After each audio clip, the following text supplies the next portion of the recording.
Is it better to be a man? Or is it better to be a woman? To have the patriarch at your side?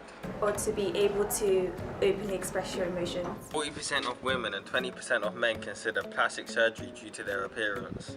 That means we're living in a world whereby people feel unhappy with the way they look. When we should really be celebrating our flaws and imperfections. Do we strive for perfection too much? Everybody is beautiful. Everybody's beautiful. Everybody is beautiful. I don't agree with that.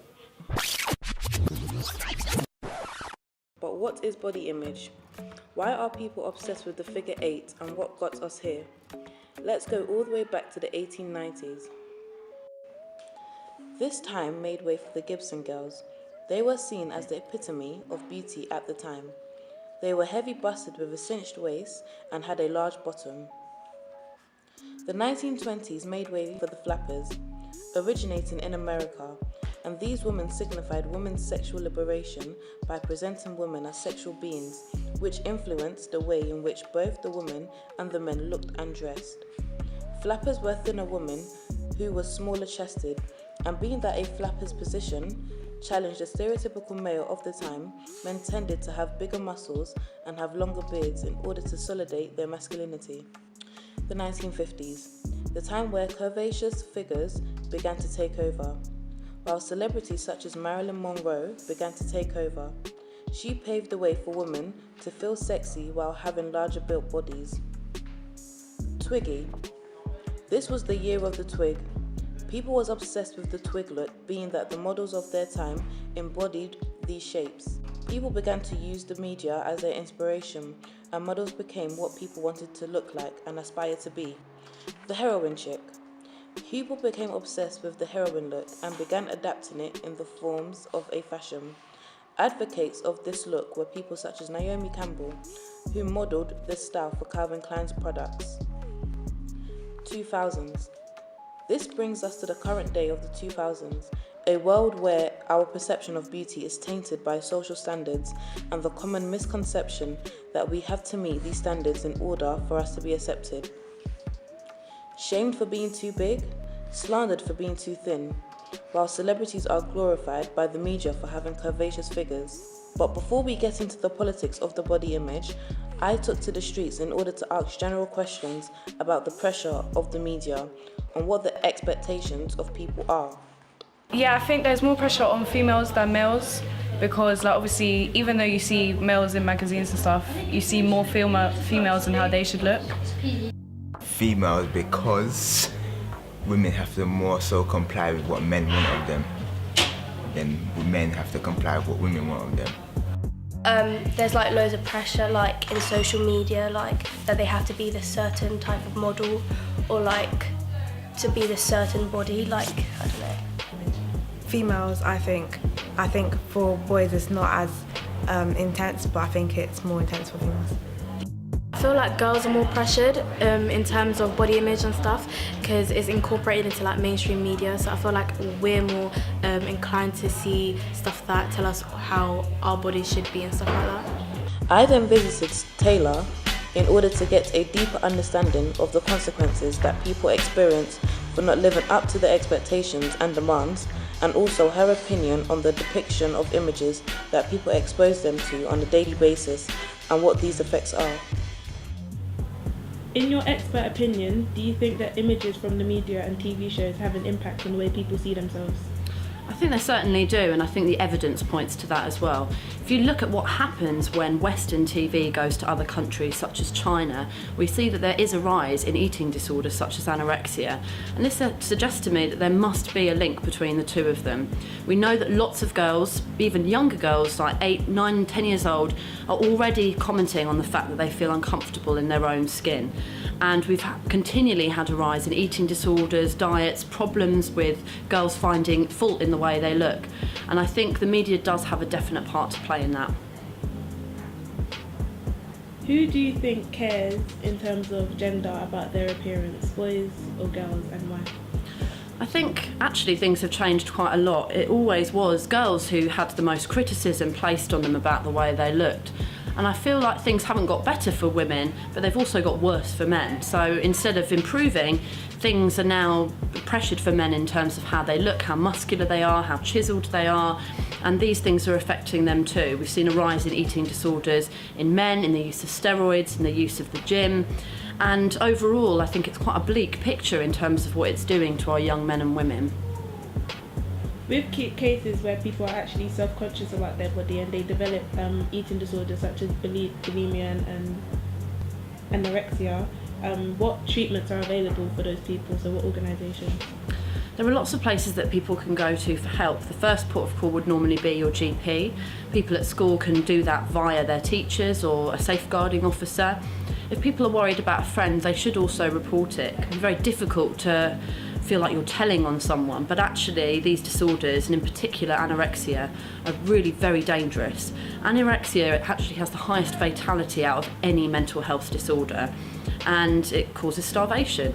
And this is a really difficult thing to treat because women are so insistent that they're the wrong size that they will continually fight the system to try and ensure that they can keep losing weight. So you need to ask for help as soon as possible, or ask on behalf of someone that you're worried about.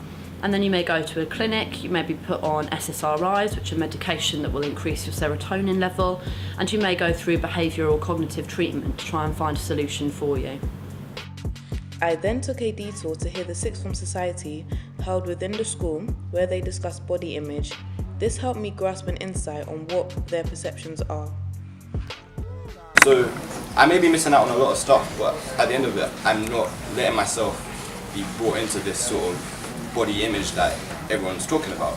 Like, I understand, like, people often want to look a certain way, like me. I wear shirts a lot and waistcoats occasionally because I feel comfortable in it more than because I like the way how it looks. Like, people often compliment me on how I look and I appreciate that, but that's not what I'm thinking when I go out to wear personally. I know there are a lot of people who are like that, but I think it's more because people constantly let themselves bring into this media. He was saying like he likes girls a certain way, like girls have to be something for men, girls have to look a certain way because that's what the men like. So, you know, if somebody puts out, let's say, information that's wrong, you're not going to respond to the information because you know it's wrong. If you truly, it has to be something that you believe in your head, in essence, that is a way for you to look. Yeah? You have to believe it to put it on yourself, and not only put it on yourself, make other people be influence it. Because men may put out the image of each other, but it has to be within women that enforce the rules on how other women should look. Because I feel like this generation has more issues with body types than maybe the issues the generation before, because if you don't have a standard body type, the big bums and boobs, it's a bit mad, isn't it? Because you have to go and get the surgery to go and look like that. Not every woman could look like Kim Kardashian, but every woman is forced to try and be like her. I mean, it could get improved, but I am happy. I might be big, chubby here. You know what? It's all good. I can still do everything I want to. I mean, this fatness here, it's not affecting me in my life. I'm healthy, I'm fine, I can do it. I love my body. Oh yeah. Of course I'm happy with the body that I'm in. I feel that if I didn't work on it, then maybe I wouldn't be so happy on it. But try and develop my body to get in this place where it needs to be, makes me happy with what I am, and I'll keep going forwards. So is our perception of beauty manifested from the images presented to us on social media? I don't know, that's for you to decide. We encounter a variety of body shapes on a daily basis. But is it right to shade them because it's not the same as what we see on TV? Everybody's beautiful. Everybody's beautiful.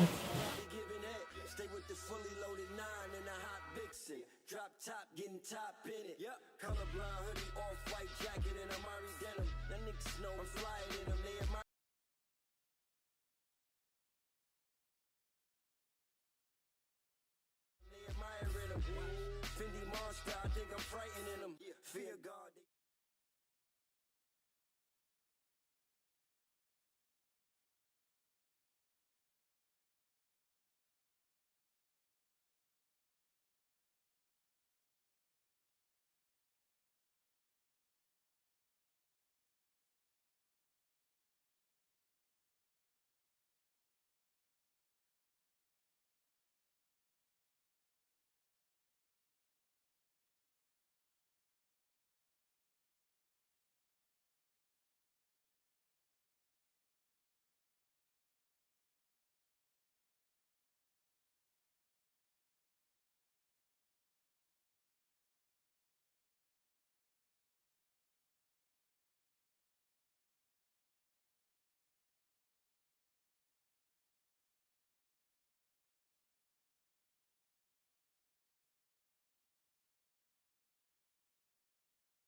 portrays a certain image of what they want women to look like. Are you happy with it? No.